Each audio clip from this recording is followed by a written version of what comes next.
नमस्कार फ्रेंड्स, आप सभी का अपने YouTube channel KL competitive class में हार्दिक स्वागत, हार्दिक अभिनंदन। फ्रेंड्स, यदि आप इस चैनल पर नए हैं तो चैनल को सब्सक्राइब करें और वीडियो को ज़्यादा से ज़्यादा अपने फ्रेंड के साथ शेयर करें। फ्रेंड, आज की क्लास में हम नंबर सिस्टम के टॉपिक को आगे बढ़ाते हुए इस पर डिस्कस करेंगे। नंबर सिस्टम की इससे पहले की क्लासों में हमने डिस्कस किया था कि प्राकृत संख्याएं क्या होती हैं। प्राकृत संख्याओं के बारे में हमने बात की थी। पूर्ण संख्याओं के बारे में हमने बात की थी। पूर्णांक, सम, विषम, अभाज्य, भाज्य, ठीक है, सहभाज्य। इसके बाद हमने बात की थी परिमेय संख्याएं, अपरिमेय संख्याएं, वास्तविक संख्याएं और अवास्तविक संख्याएं। इस 10 टाइप की संख्याओं के बारे में हम ऑलरेडी पिछली क्लास में डिस्कस कर चुके हैं। और एक थोड़ी सी जानकारी मैं आपको दे दूं कि परिमेय संख्याएं और अपरिमेय संख्याओं का ही मिश्रित रूप क्या कहलाता है, वास्तविक संख्याएं, जो मैं बता चुका हूं। इससे पहले की क्लास में जब मैंने आपको बताया था वहां पर कि टोटल जो अभाज्य संख्याएं होती हैं, अभाज्य संख्याओं के बारे में मैंने आपसे डिस्कस किया था कि अभाज्य संख्याएं और भाज्य संख्याएं। देखो, हमारी मैथमेटिक्स में टोटल जो अगर मैं 100 तक की काउंटिंग की बात करता हूँ, 1 से 100 तक की संख्याओं की, तो 1 से 100 तक की संख्याओं में जो टोटल अभाज्य संख्याएं होती है वो 25 और जो भाज्य संख्याएं होती है वो कितनी होती है, 74, 74। बाई मिस्टेक वहां 75 मेरे से हो गया था, तो यहाँ पर मैं क्लियर कर दूं वापस, क्योंकि इससे पहले वाली क्लास में मैंने सब कुछ क्लियर कर रखा है। फर्स्ट नंबर की वीडियो में मैंने इस तरह से पूरा क्लैरिफिकेशन कर रखा है कि कितनी प्राइम नंबर्स होती हैं और कितनी यहाँ पर कंपोजिट नंबर होती हैं। प्राइम नंबर जो होती है, अभाज्य संख्याएं जो होती है 100 तक की संख्याओं में वो 25 होती है, क्योंकि प्राइम नंबर की जो स्टार्टिंग है वो कहां से होती है, 2 से 2, 3, 5, 7, 11, 13, 17, इसके बाद 23, 29, 31, 37, ये सभी प्राइम नंबर है। इसके बाद हमने बात की यहाँ पर प्राइम नंबर के अलावा भाज्य संख्याओं की। देखो, भाज्य संख्याएं, अगर मैं भाज्य संख्याओं के बारे में डिस्कस करूं तो भाज्य संख्याओं की जो स्टार्टिंग होती है वो कहां से होती है, 4 से। 4 के बाद जो अगली भाज्य संख्या आती है वो 6 आती है, फिर 8, फिर 9, फिर 10, फिर 12, फिर 14, फिर 15, फिर यहाँ पर 16, फिर 18, फिर 20, फिर 21। इस तरह भाज्य संख्याएं आगे बढ़ती जाती है। देखो, भाज्य संख्याएं जो होती है मैथमेटिक्स में जो प्राइम नंबर बताए गए वो बताए गए 25, और जो अभाज्य संख्याएं कितनी होती है, 25, और भाज्य संख्याएं कितनी होती है, 74, 74। इन दोनों का जब हम ऐड करते हैं, दोनों को जब हम जोड़ते हैं तो ये आता है 99। क्योंकि अब आप सोच रहे होंगे कि संख्या 100 है और इनका सम 99 आ रहा है। वो इसलिए आ रहा है क्योंकि एक जो है नंबर 1, एक जो संख्या इसमें ना तो भाज्य है ना अभाज्य है, एक को ना तो भाज्य में शामिल करते हैं ना अभाज्य में शामिल करते हैं। क्लियर? अभाज्य संख्याओं की परिभाषा और भाज्य संख्याओं की डेफिनेशन मैं ऑलरेडी पिछले क्लास में बता चुका हूं कि अभाज्य संख्या वे होती है जो केवल खुद के नंबर से, खुद की टेबल से डिवाइड होती है। मतलब जिस संख्या के केवल 2 फैक्टर हो, केवल 2 ही फैक्टर हो, एक तो वो नंबर खुद एक और वो जो एक तो 1 और ये वो खुद नंबर, वो संख्या क्या कहलाती है, अभाज्य।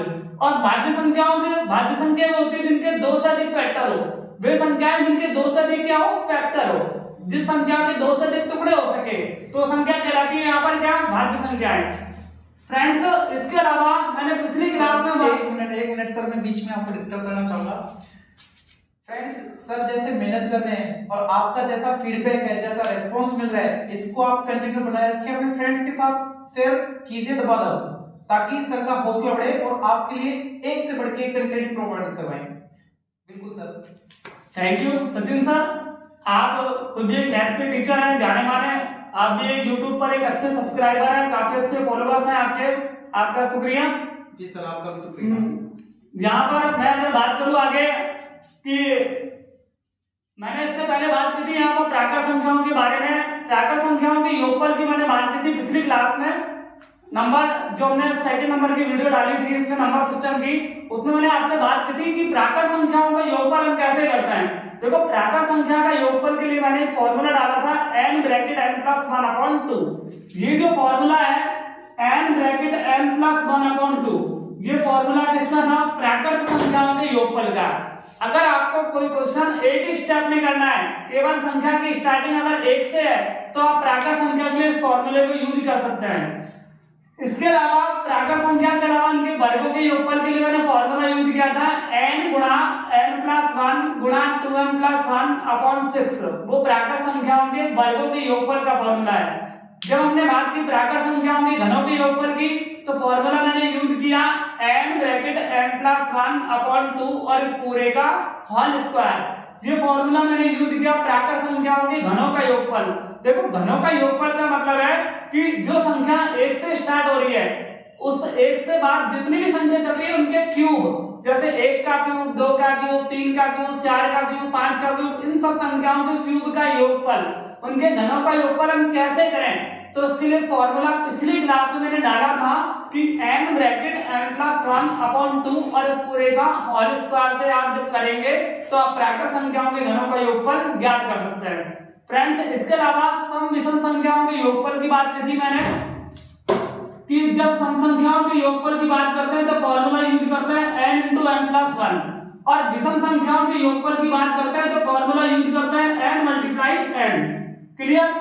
इसके अलावा फ्रेंड्स मैं आपको बताना चाहूंगा, आज मैंने फॉर्मूला लिखा है यहाँ पर एक, मैं आपको एक नया ट्रिक बताना चाहूंगा, एक फॉर्मूला यहाँ पर कि प्राकृत संख्याएं, सम संख्याएं, विषम संख्याएं, भाज्य एवं आगे मैंने लिखा है शॉर्ट में गुणनफल पर आधारित सभी संख्याओं का योगफल हम कैसे कर सकते हैं।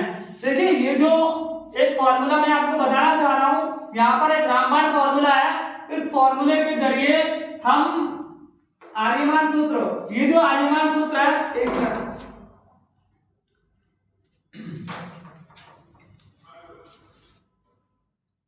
एक आर्यमान सूत्र है b plus a bracket b minus a plus सार्व अंतर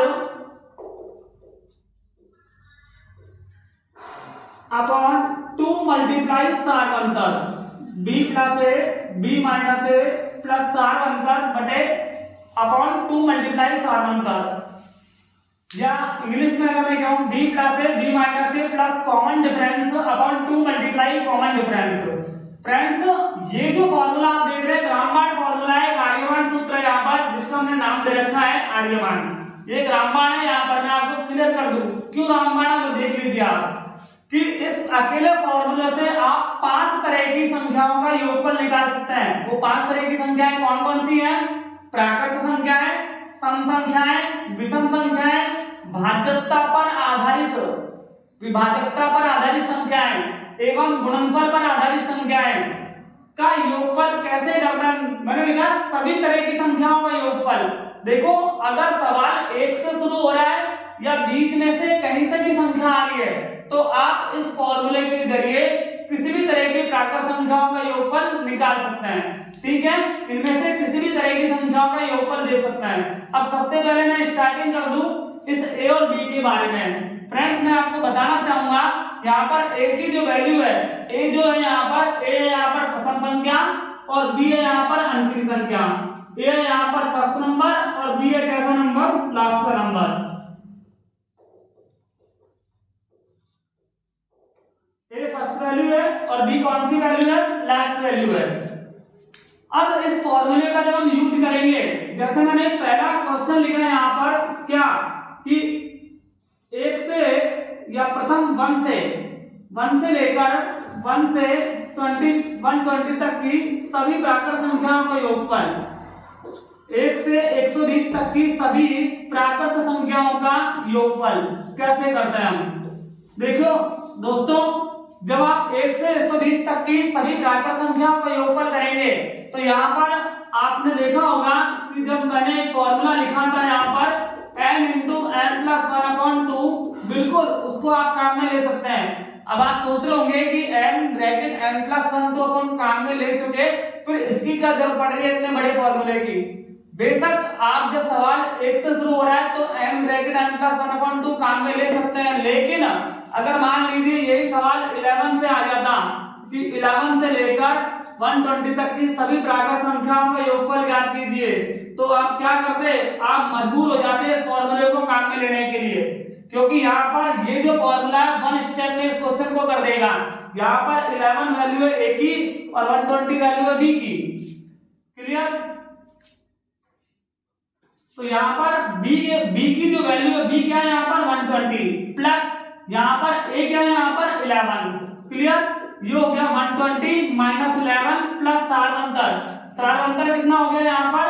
सार अंतर कितना हुआ? सबके बीच में कितने कितने का डिफरेंस चल रहा है? 1 का, अपॉन 2 मल्टीप्लाई सार अंतर कितना हुआ? 1। क्लियर दोस्तों? इस अकेले फॉर्मूले से आप किसी भी तरह की प्राकृत संख्याओं का सम, विषम, भाज्य एवं गुणनफल पर आधारित सभी तरह की संख्याओं का ऐड कर सकते हैं, इनका योगफल कर सकते हैं। अब आप देखिए, जब मैं यहाँ पर 120 में 11 ऐड करूंगा, ये कितना हो जाएगा? 131 माइनस 11 में से 1 लेस किया माइनस का 10, 120 में से 10 लेस किया 110, अपॉन में कितना आ जाएगा? 2। ये 2 से 155 टाइम क्या हो जाएगा? कैंसिल। अब आप मल्टीप्लाई करेंगे 131 को कितने से? 55 से। मैंने कल एक ट्रिक बताई थी आपको, कैलकुलेशन ट्रिक, कि कैसे आप इस तरह की संख्याओं का फास्ट मल्टीप्लाई कर सकते हैं। आप जब 55 को मल्टीप्लाई करेंगे इसमें से, तो 5 बनगा 5, 35 + 65 और 5 कितना हुआ यहाँ पर? 70। 35 + 65 और 7 कितना हो जाएगा? 7250। तो यहाँ पर 11 से लेकर 120 तक की सभी प्राकृत संख्याओं का योगफल कितना आएगा यहाँ पर? 7205। क्लियर दोस्तों? तो आप बीच में से अगर कोई भी क्वेश्चन आ जाए प्राकृत संख्याओं के योगफल के बारे में, तो आप इस रामबाण फॉर्मूले को, इस आर्यमान सूत्र को काम में ले सकते हैं। मैं अगला एक क्वेश्चन और रिपीट करना चाहूंगा इसके ऊपर। जैसा कि आप देख रहे हैं इस फॉर्मूले को, कुछ भी नहीं है इसमें, एक बार संख्या को ऐड कर दीजिए और एक बार संख्या को लेस कर दीजिए, प्लस इसमें सार अंतर ऐड कर दीजिए लेस करके ही, और ये प्रोडक्ट में है, मल्टीप्लाई में है, ये अपॉन 2 मल्टीप्लाई सार अंतर, इसको बोलते हैं कॉमन डिफरेंस। कॉमन डिफरेंस, सबका कॉमन डिफरेंस कितना होना चाहिए? इक्वल। जैसे मान लो मैंने एक क्वेश्चन का यहाँ पर सेकंड नंबर का आपसे, सेकंड नंबर का क्वेश्चन लिया मैंने यहाँ पर 20 से 220 तक की, 20 से 220 तक की सभी प्राकृत संख्याओं का योगफल ज्ञात कीजिए। 20 से 220 तक की सभी प्राकृत संख्याओं का क्या ज्ञात कीजिए? योगफल। तो यहाँ पर एक ही, ये तो हो जाएगा ए और ये हो जाएगा बी। एक बार थोड़ा लिख देता हूं मैं यहाँ पर 20, 21, 22, 23 और लास्ट में कितना आ रहा है? 220। क्लियर दोस्तों? ये वैल्यू हो गई ए और ये वैल्यू हो गई बी। क्लियर? तो आप क्या लिखेंगे? बी। बी कितना है? 220 प्लस ए कितना है? 20, फिर 220 माइनस 20 प्लस सार अंतर कितना हुआ? 1 का, अपॉन 2 मल्टीप्लाई 1। क्लियर? 220 में 20 ऐड करेंगे कितना आएगा? 240। 220 में से 20 लेस के 220 में से 20 लेस के 200 प्लस 1 किया 201, अपॉन में कितना हुआ? 2। ये कैंसिल हो गया 120 टाइम। ये 12 को मल्टीप्लाई करेंगे, 12 1 12, 12 2 24 और 1 0 ये वाली आगे रख दी। देखो किसी भी संख्या को, कभी आप ऐसी संख्या का प्रोडक्ट करते हैं जिसमें आगे 0 आए, तो आप 0 को भूल जाइए थोड़ी देर के लिए, आप उस नंबर को मल्टीप्लाई कीजिए केवल, और 0 बाद में लिख दीजिएगा, कोई दिक्कत नहीं है। तो मैंने ऐसे ही किया, 12 को मल्टीप्लाई किया, 12 1 12, 12 2 24, 0 बाद में लिख दी मैंने यहाँ। क्लियर? तो यहाँ पर 20 से 220 तक की सभी प्राकृत संख्याओं का जो योगफल आ रहा है वो कितना आ रहा है? 24,120। क्लियर मित्रों? अब अगली क्लास में मैं बात करता हूं यहाँ पर प्राकृत संख्या, इसी तरह के क्वेश्चन में मैंने क्वेश्चन नंबर 3 लिया यहाँ पर कि प्रथम 100 तक की संख्याओं में, प्रथम 100 तक की संख्याओं में 3 से विभाजित सभी संख्याओं का योगफल ज्ञात कीजिए। प्रथम 100 तक की संख्याओं में 3 से विभाजित सभी संख्याओं का योगफल ज्ञात कीजिए। क्लियर दोस्तों? अब इस फॉर्मूले से आप 3 से विभाजित, मतलब मैथ के अंदर जब 100 तक की काउंटिंग आप लिखते हैं तो केवल वे संख्याएं जो 3 से विभाजित हैं। अच्छा, मैं अगर इस प्रश्न को इस तरह बदल दूं, 3 की गुणन, दोनों में एक ही आंसर आता है, अगर कोई संख्या 3 की गुणज है तो 3 से विभाजित भी होगी। क्लियर? तो यहाँ पर जब 3 से विभाजित की बात करता हूं मैं यहाँ पर, तो पहली संख्या कौन सी आएगी? 3, फिर 6, फिर 9, फिर 12, फिर 15, फिर 18। तो इन सबका जब सम करेंगे यहाँ पर, तो इन सबका सम करने पर लास्ट में कितना आएगा? 99।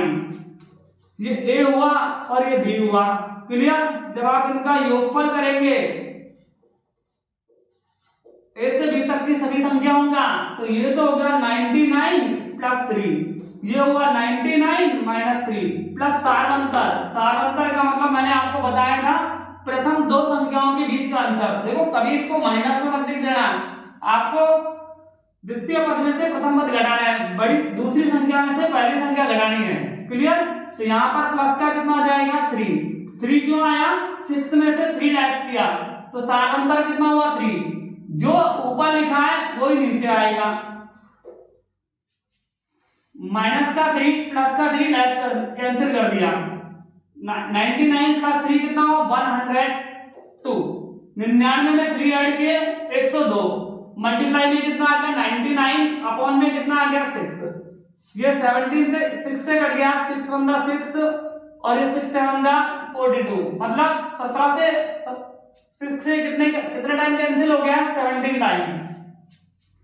अब आपको लग रहा होगा कि 17 को मल्टीप्लाई करेंगे कितने से? 99 से। बिल्कुल, इस 17 को मल्टीप्लाई जब 99 से करेंगे तो 17 की टेबल कितने टाइम बोलेंगे आप? 99 टाइम। क्लियर? तो पहले तो आप क्या करेंगे? 9 टाइम बोलेंगे। तो यहाँ पर जब 9 टाइम बोलेंगे तो 79 में कितना जाएगा? 153, 15 कैरी, फिर वापस 79 का 153, कितना ऐड करेंगे? 153 में 15, तो ये कितना हो जाएगा? 168। तो यहाँ पर प्रथम 100 तक की संख्याओं में 3 से विभाजित उन सभी संख्याओं का योगफल कितना जाएगा? 1683। क्लियर दोस्तों? तो यहाँ पर प्रथम 100 तक की संख्याओं में 3 से विभाजित संख्याओं का योगफल निकालने के लिए हमने क्या किया? इनका योगफल ले लिया। कितना आया योगफल? 1683।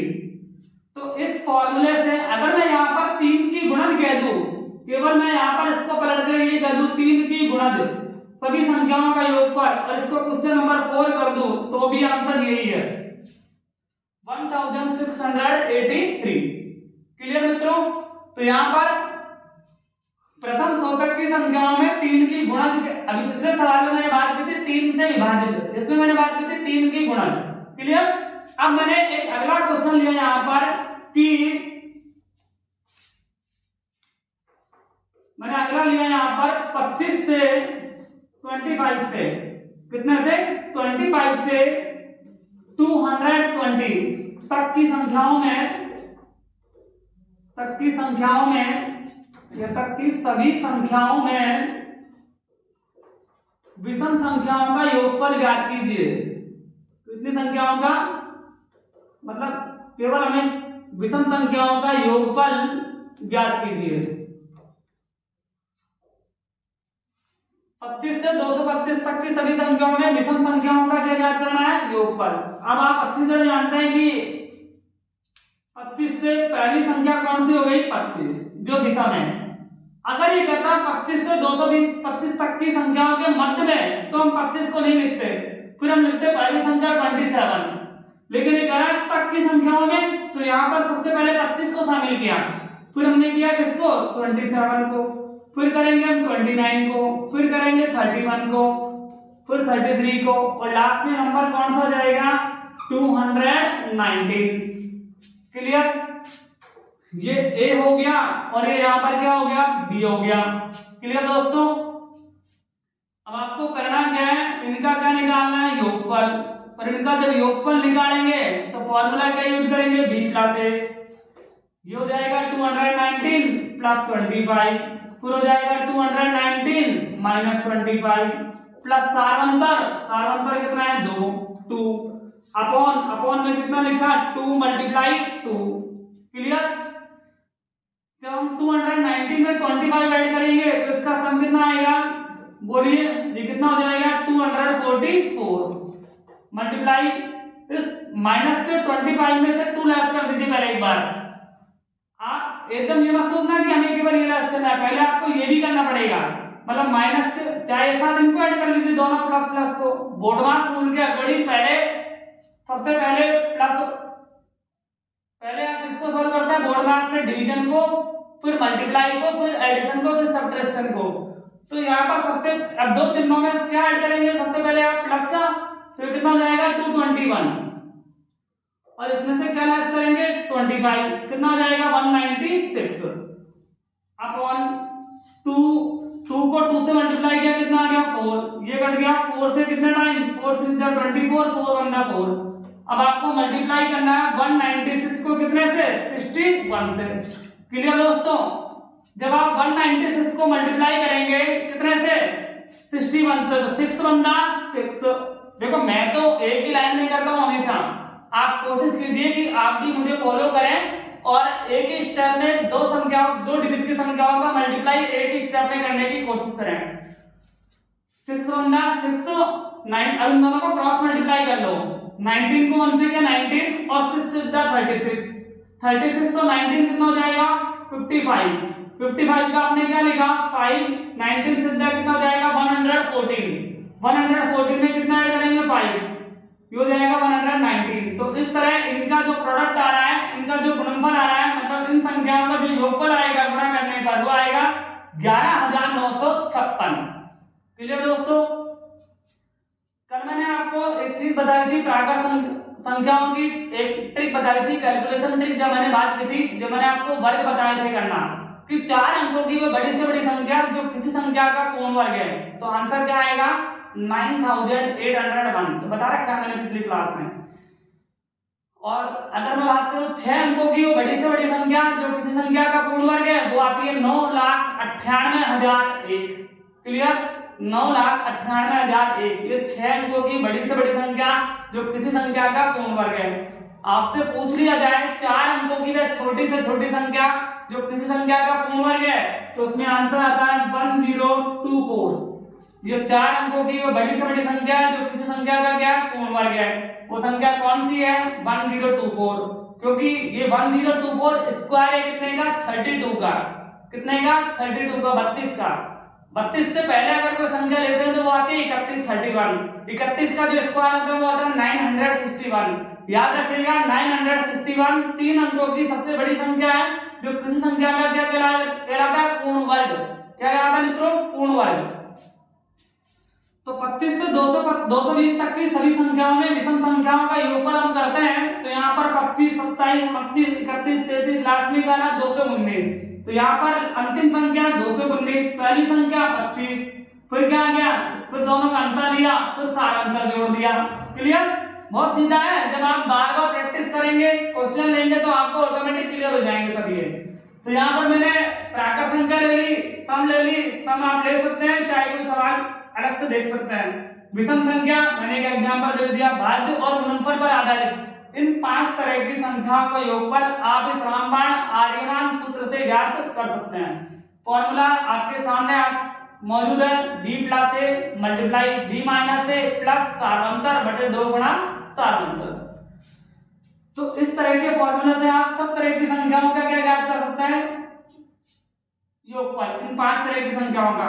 देखो मैं इस क्लास के माध्यम से केएल कॉम्पिटिटिव चैनल के माध्यम से आप सभी को ये कहना चाहूंगा कि हमारी जो क्लासेज हैं वो कंटिन्यू रहेगी और आप ये क्लासेज आपके एसएससी जीडी कांस्टेबल एग्जाम के लिए, ठीक है, इसके अलावा एसएससी जीडी या मैं कहूं पुलिस कांस्टेबल एग्जाम के लिए, चाहे वो दिल्ली पुलिस कांस्टेबल का एग्जाम हो, चाहे एसएससी जीडी हो, चाहे वो कोई भी रेलवे का कोई एग्जाम हो, सभी के लिए रामबाण साबित होगी। इसके अलावा आपके कोई भी school lecturer first grade exam हो, चाहे यहाँ पर मैं कहूँ यहाँ पर पटवार, ठीक है, राजस्थान के अंदर जितनी भी भर्तियां आने वाली है आगे नई गवर्नमेंट के अंदर, क्योंकि आगामी 3 तारीख को विधानसभा चुनाव जो भी हुए थे उन सबका रिजल्ट आना बाकी है। सभी को मालूम है विदित, जो कि आज के एग्जिट पोल में पता है कि किसकी सरकार बनने जा रही है राजस्थान में। इसकी चर्चा हम 3 तारीख की वीडियो में आगे करेंगे जरूर एक बार आपसे। तो इस तरह की सभी संख्याओं में जब विषम संख्याओं के योगफल की बात करते हैं तो आप विषम की, सम की और प्राकृत की भाज्य गुणनफल पर आधारित सभी संख्याओं के योगफल को हम बात करते हैं आर्यमान सूत्र से। क्लियर दोस्तों, अब हम अगली क्लास में, इस क्लास के अंदर अगले पॉइंट पे डिस्कस करेंगे। देखिए देखो, अब इसमें जो बाकी है वो है भाजकता का नियम। देखो, भाजकता के नियम से देखने से पहले मैं एक चीज और बता दूं आपको इसमें, वो क्या है कि जब आप संख्याओं का गुणनफल करते हैं, जब आप संख्याओं का क्या करते हैं, गुणनफल करते हैं। देखो, मैंने पहली क्लास में चीज बताई थी आपको कि पहले तो एक बार पहले मैं क्लियर कर दूं, संख्याओं के गुणनफल में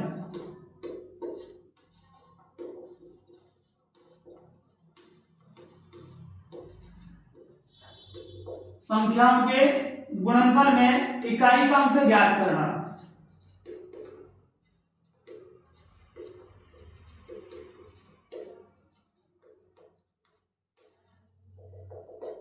संख्याओं के गुणनफल में इकाई का अंक ज्ञात करना। देखिए,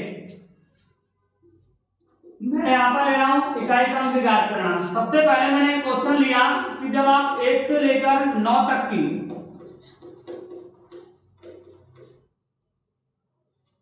जब आप 1 से लेकर 9 तक की सभी संख्याओं का गुणनफल करते हैं, क्लियर? जब आप 1 से लेकर 9 तक की सभी संख्याओं का गुणनफल करते हैं तो उनके गुणनफल में इकाई का अंक क्या आता है? देखिए इधर एक मैंने यहां पर लिया 1 से लेकर 9 तक की जगह मैंने अगली संख्या लिखी 71 मल्टीप्लाई 72 मल्टीप्लाई 73 74 75, लास्ट में मैंने लिया 79। क्लियर दोस्तों? तीसरी मैंने क्लास लिया, तीसरा मैंने लिया यहाँ पर एक नंबर लिया 155 मल्टीप्लाई 152 मल्टीप्लाई 153 और लास्ट में लिया मैंने यहाँ पर 159। चौथा लिया मैंने यहाँ पर 2 मल्टीप्लाई 4 मल्टीप्लाई 6 मल्टीप्लाई 8। इस पर एक संख्या लिख दी मैंने यहाँ पर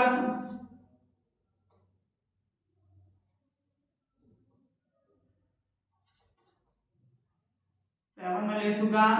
मैंने लिया 92 मल्टीप्लाई 94 मल्टीप्लाई 98 मल्टीप्लाई 96। क्लियर? अगली मैंने संख्या ली 1 multiply 1 multiply 3 multiply 5 multiply 7 multiply 9। देखो, यहां पर मैंने 6 एग्जाम्पल लिए हैं, ठीक है? इसमें मैं आपको कोशिश करूंगा बताने की और आप बिल्कुल निश्चित रूप से इसको ध्यान रखेंगे और कोशिश करेंगे सीखने की। मेरा उद्देश्य ये रहेगा आपको अधिक से अधिक मैथ के अंदर नंबर सिस्टम से पूरी तरह अवगत करवाना। मैं केवल आपको ऊपर से लेके नहीं चल रहा, मैं आपको बेसिक से लेके पूरे टॉपिक को कवर करवाऊंगा। मेरा मेन मोटिव ये रहेगा कि आप बेसिक से उस चीज को सीखें, उस टॉपिक को बेसिक से सीखेंगे तो आपको उसकी टॉपिक की गहराइयों का आगे पता लगेगा। क्लियर? 1 से लेकर 9 तक की सभी संख्याओं का गुणनफल कैसे करता है, उनमें इकाई का अंक कैसे आता है। हमारा मेन जो पॉइंट है वो सारी संख्याओं को गुणा नहीं है, पूरी संख्या को पता लगाना नहीं है। हमें केवल ये देखना है कि यहाँ पर 1 से लेकर 9 तक की सभी संख्याओं को जब हम गुणा करेंगे तो उसमें इकाई का अंक क्या होगा। क्लियर? तो यहाँ पर जब आप इस अंक को देख रहे हैं 5 को, तो 5 एक ऐसा नंबर है जो यहाँ पर अगर उसको किसी भी संख्या से मल्टीप्लाई करें 2, 4, 6 और 8 तो इकाई का अंक क्या आता है? 0। फिर बोल रहा हूं मैं कि जब 5 को किसी भी संख्या से गुणा किया जाता है तो वो इकाई का अंक क्या कर देता है? 0। चाहे करके देख लीजिए, 5 को जब 2 से गुणा करते हैं, 5 को 2 से करते हैं तो क्या आता है? 10। इकाई का अंक क्या आ रहा है? 0। 5 को 4 से किया तो इकाई का अंक क्या आ रहा है? 0। 5 को 6 से किया तो इकाई का अंक आ रहा है 0। 30 में क्या आएगा? 0। 5 को 8 से किया तो कितना आ रहा है? 40 में इकाई का अंक आ रहा है? 0। क्लियर दोस्तों? तो जैसे ही 5 को 4 से गुणा करेंगे तो इकाई का अंक क्या आएगा? 0। और एक बार अगर किसी संख्या को गुणनफल में 0 आ गया तो 0 कहाँ रहेगा? वो इकाई के अंक में। क्लियर? आपसे पूछ लिया जाए कि 1 से 9 तक की सभी संख्याओं को गुणा करने पर इकाई का अंक क्या होगा? 0।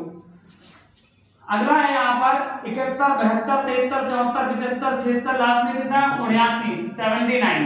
देखो यहाँ पर 75 में इकाई का अंक क्या है? 5। इसको जब 4 से गुणा करेंगे, जब 75 को 76 से गुणा करेंगे किसी एक से, ये नहीं है आप ये मत सोच लेना कि इसमें 2 जीरो आ जाएंगी, बिल्कुल नहीं आएंगी। आप जब इसको गुणा करेंगे तो यहाँ पर कितनी जीरो आएगी, एक ही जीरो आएगी, वो भी इकाई के अंक में, क्योंकि 5 या तो 4 से गुणा करेगा अपने आप को, या 6 से गुणा करेगा, या 2 से, या 8 से। लेकिन इनमें से किसी से भी अगर 5 गुणा हुआ, 5 गुणा हुआ, तो इकाई का अंक क्या बना देगा, 0। क्या बना देगा, 0। और 0 कहाँ आएगा, इकाई के अंक में। क्लियर मित्रों। अगली संख्या ले रहा हूं मैं 151, 152, 153, 154, 155 और लास्ट में 159। देखो यहाँ पर इकाई का अंक कितना आ रहा है, 5। यहाँ इकाई का अंक देख लो, यहाँ पर 1 2 3 4 5, अगला क्या आएगा 6, फिर 7, फिर 8, फिर 9। तो 1 से लेकर 9 तक के सभी अंक यहाँ अवेलेबल है, वो इकाई के अंक है। तो जब इस 5 को जब गुणा करेंगे 4 से, तो 520, इकाई का अंक क्या आएगा, 0। और एक बार गुणा आ गया तो हमें किसमें रखना पड़ेगा, इकाई के अंक में। क्लियर। दूसरी बात मैं कह दूं, आपको चाहे कितनी बड़ी संख्या हो, लेकिन अगर इकाई का अंक 5 अगर है और उसको कोई भी समांक मिल गया इकाई में, तो वो क्या कर देगा, उसको 0। ये मत सोच लेना कि वो बीच में हो, 2.5 सेकंड में, नहीं, केवल इकाई अंक में होना चाहिए वो सम संख्या, समांक। क्लियर। एक बात और ध्यान रख लीजिए, 0 ना तो सम में शामिल होता है ना विषम में शामिल होता है। 0 इज नॉट आइदर सम और ऑड और इवन नंबर।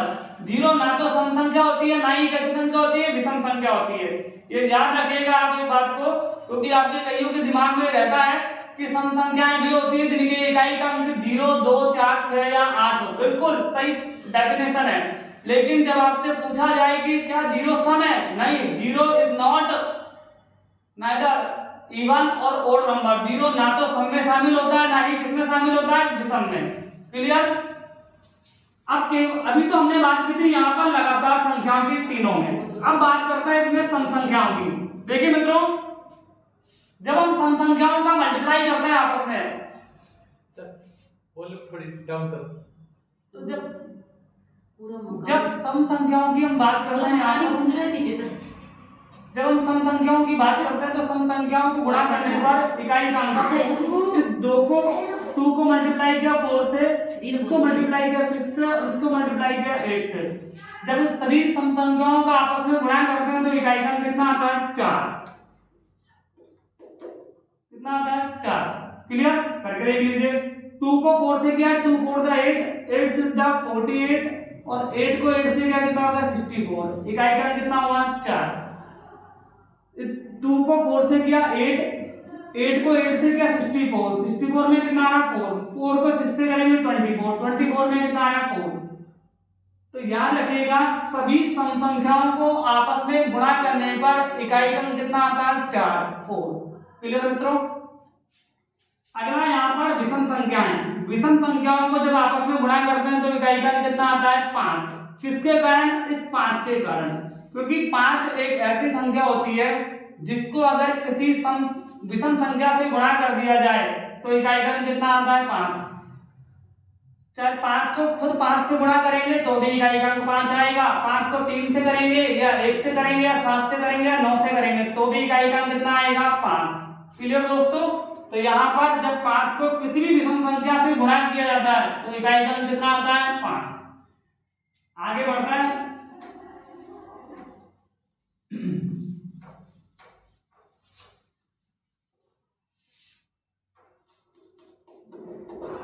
मैंने अगला नंबर लिया यहाँ पर। अब मैं जो संख्या ले रहा हूं यहाँ पर, इसमें सम और विषम दोनों शामिल है। 278 मल्टीप्लाई 363 मल्टीप्लाई 907 मल्टीप्लाई 196। क्लियर दोस्तों।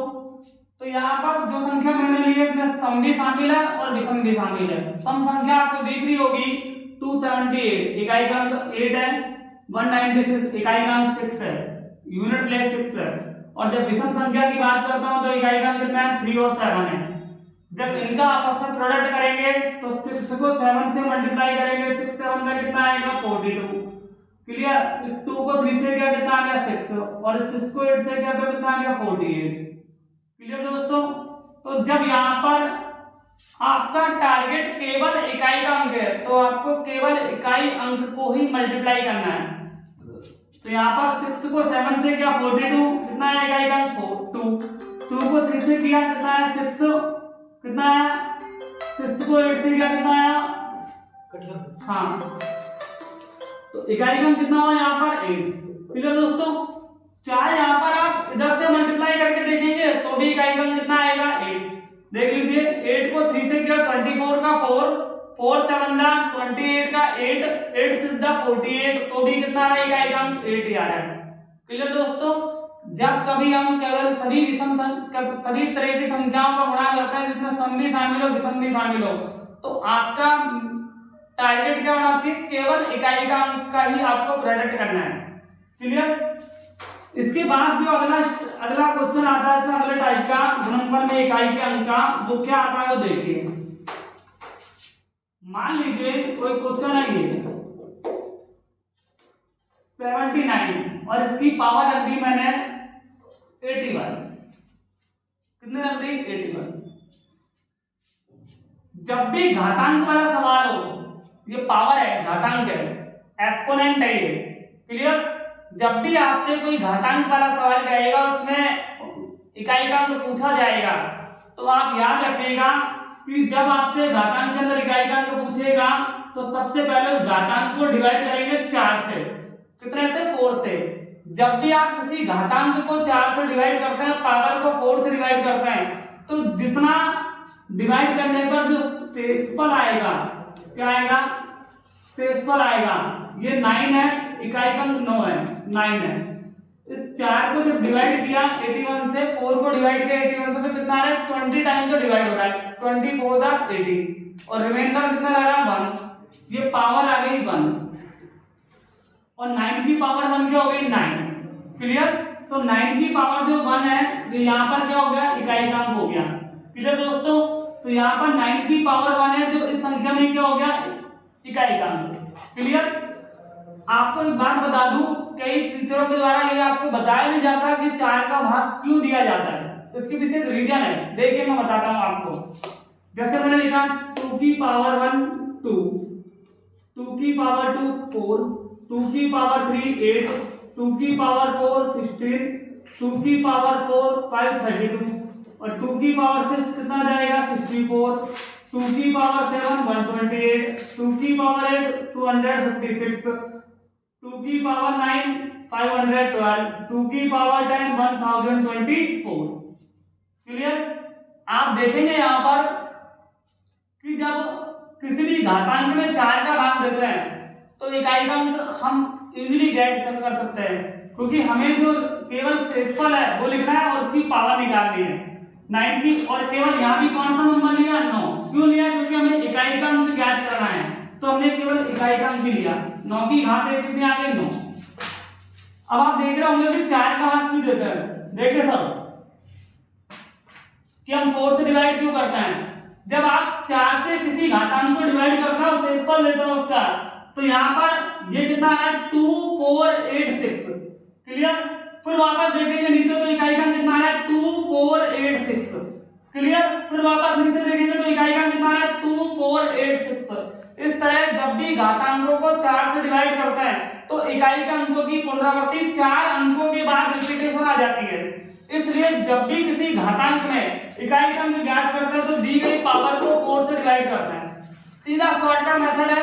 अगर मान लीजिए मैंने क्वेश्चन लिख दिया आपके लिए, या कोई पेपर में पूछा जाता है कई बार कि मैंने कोई पावर लिख दी, जैसे 67 की पावर 123 मल्टीप्लाई 83 की पावर 100 मल्टीप्लाई 100 की जगह, वो भी मैं बताऊंगा आपको आगे, 100 की जगह मैंने कुछ नंबर ले लिया, यहाँ पर छोटा सा नंबर ले लिया 15 ले लिया, और एक नंबर ले लिया मैंने यहाँ पर 28, और इसकी पावर ले ली मैंने यहाँ पर कोई शॉर्ट में ले ली 23, तो 22 ले ली। क्लियर, अब आपको क्या करना है, केवल इकाई का अंक ज्ञात करने के लिए इन सबको 4 से डिवाइड करना है पावर को।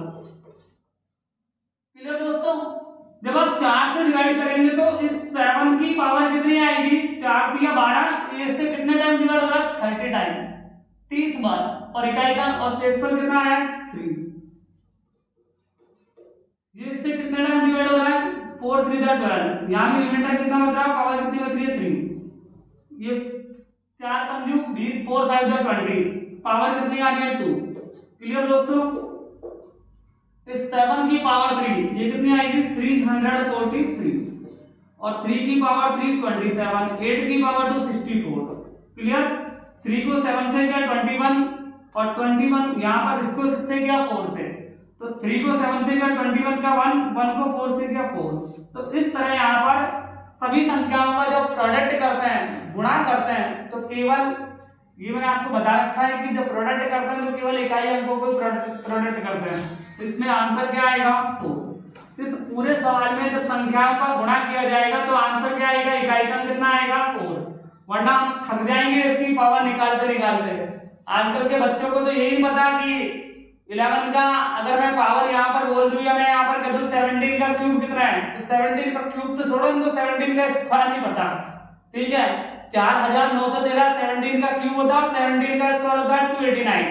क्लियर। दोनों का जवाब मैंने दे दिया ऑन स्पॉट। कहीं सोच रहे होंगे कि सर तो बता दे एक बार, हमसे तो पूछ रहे हैं, तो मैं क्लियर कर दूं यहाँ पर आपको। इस तरह मैं कल भी पिछली क्लासों में दोहरा चुका हूँ कि आपको कम से कम 40 तक के स्क्वायर तो क्लियर हो। क्लियर। 40 तक के स्क्वायर तो आपको जैसे ही कोई पूछे या कैलकुलेशन करें तो आपको तुरंत आना चाहिए। ये पूछने पे रोड पे चलते हो आपको तो कोई पूछेगा नहीं कि बता 79 का स्क्वायर कितना है, या फिर 17 का स्क्वायर कितना है, या फिर 18 का स्क्वायर कितना है, 19 का कितना है, कोई नहीं पूछने वाला। ये सब आपके ही काम आएगी कंपटीशन में। ये कैसे काम आती है, जब आप कैलकुलेशन करते हैं, सिंप्लीफिकेशन करते हैं। ठीक है, कई टॉपिकों में बीच बीच में चीजें आती रहती है काम में। क्लियर दोस्तों। तो यहाँ पर 4 को 7 से मल्टीप्लाई किया 28, 8 3 से 24। चाहे कैसे कर लीजिए, इधर से कर लीजिए चाहे उधर से कर लीजिए, दोनों तरफ से इकाई का कितना है इसमें 4। तो इस क्लास के माध्यम से, मतलब यहाँ तक इस पॉइंट के माध्यम से मैंने आपको नई चीज बता दी कि संख्याओं के गुणनफल में इकाई का अंक कैसे करते हैं। क्लियर दोस्तों। अगले पॉइंट पर हम अगर डिस्कस करें नंबर सिस्टम में, तो नंबर सिस्टम में अगर मैं यहाँ डिस्कस करूँ आपसे, तो एक क्वेश्चन मैं आपको बीच में बताना चाहूंगा। इधर देखिए,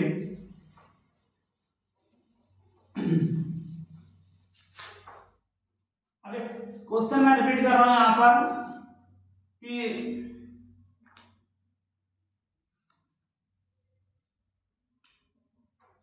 जब आप गणित में 1 से 100 तक की संख्याओं को लिखते हैं, 1 से 100 तक की संख्याओं में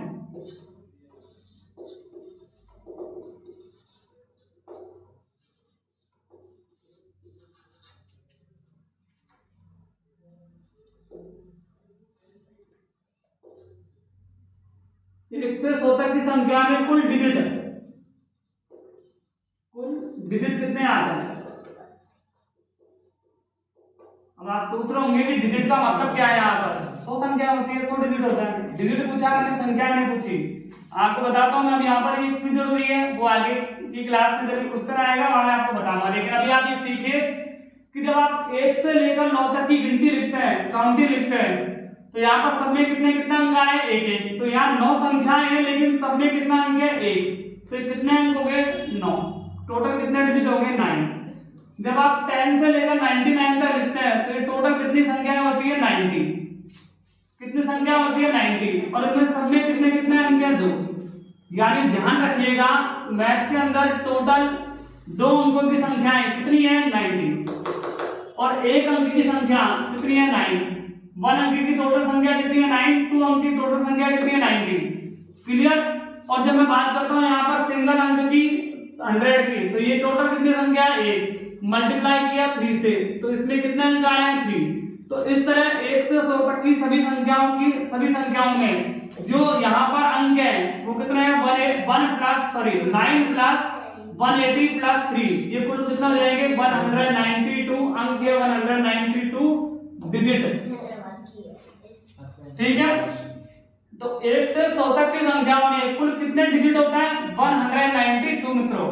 कितने मैंने लिखे हैं यहाँ पर 192। क्लियर दोस्तों।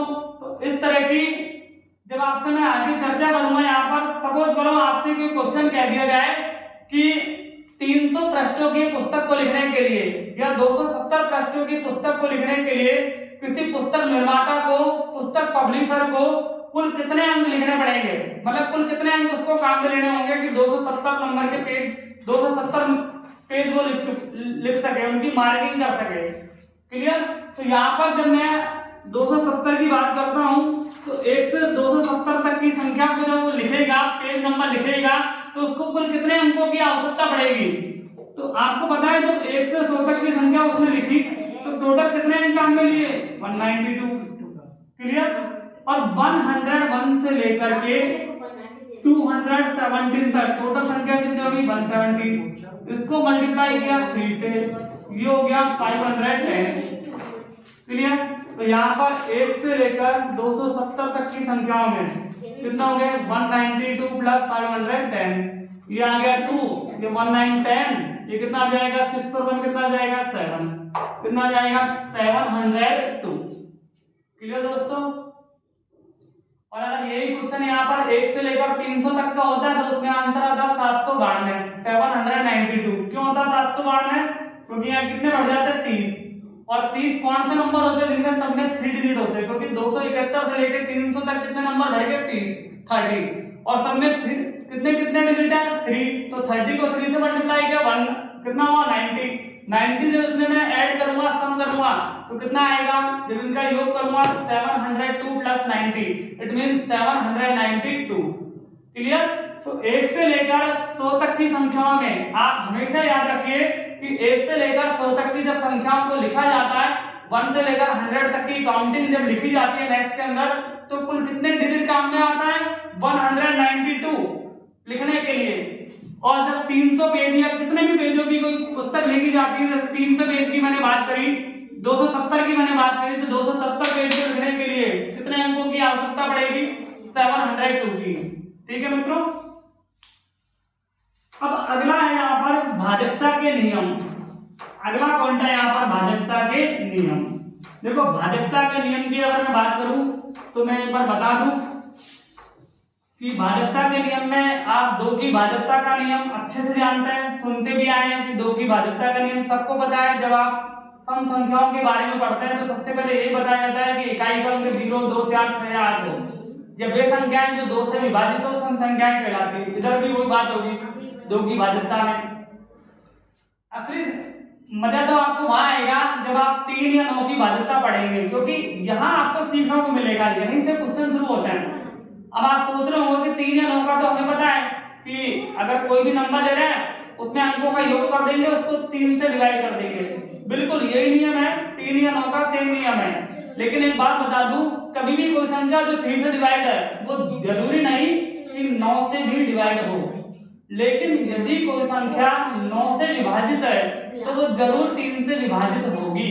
क्योंकि जैसे मान लीजिए किसी संख्या के अंकों का योग 21 आ रहा है, तो 21 जो आ रहा है वो 21 से तो डिवाइड है। जैसे मान लो मैंने कोई संख्या लिखी, ये संख्या लिखी,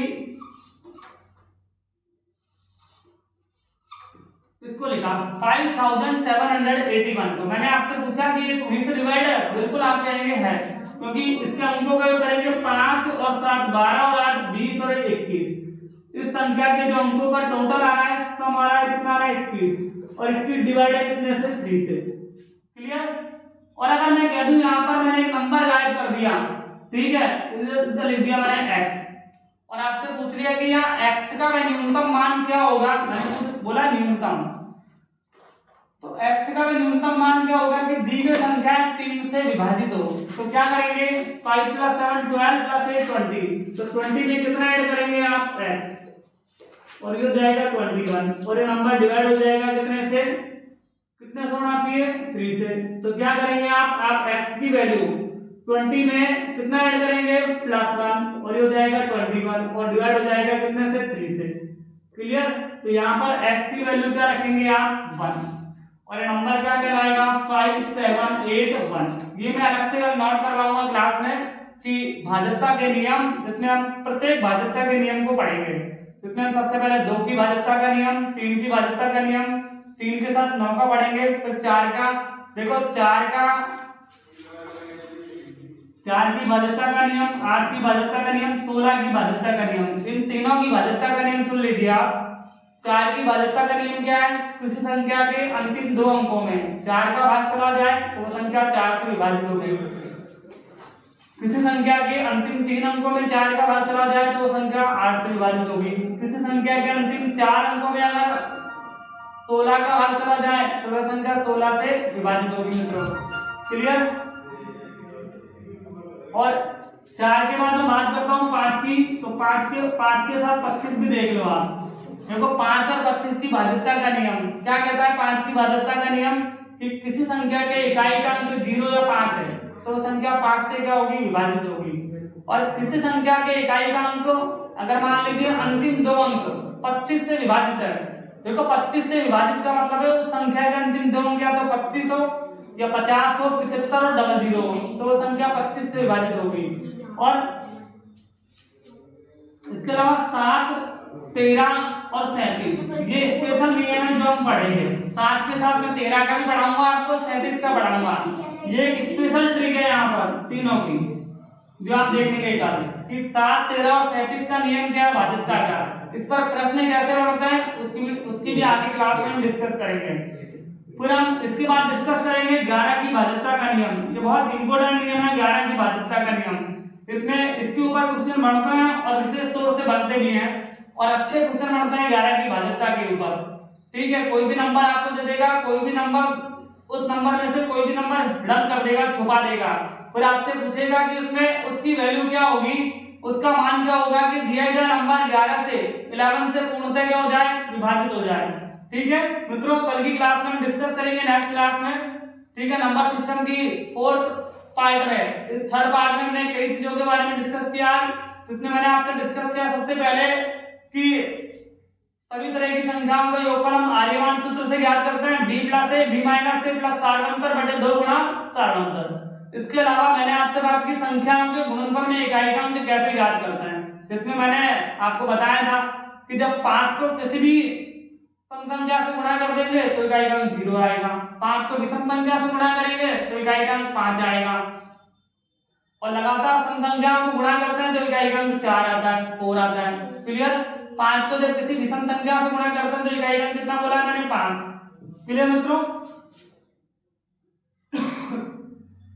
ठीक है, इजाजत चाहूंगा मैं आपसे आज की क्लास में, बस इतना ही। आप सभी का पुनः एक बार केएल कॉम्पिटिटिव क्लास में सभी का हार्दिक अभिनंदन, और मैं आपसे अनुरोध करूंगा कि मेरा हौसला बढ़ाने के लिए, मुझे और अपनी ताकत देने के लिए इस चैनल को आप सब्सक्राइब करें, अधिक से अधिक वीडियो को शेयर करें। मैं आपको पुनः आश्वस्त करता हूं कि किसी भी कंपटीशन के लिए आपके लिए क्लास रामबाण साबित होगी। जो मैथ का आपके अंदर कोई फोबिया बैठा हुआ है, डर बैठा हुआ है, उसको निकालने की गारंटी मेरी है। ठीक है, इजाजत चाहूंगा पुनः। जय हिंद, जय भारत।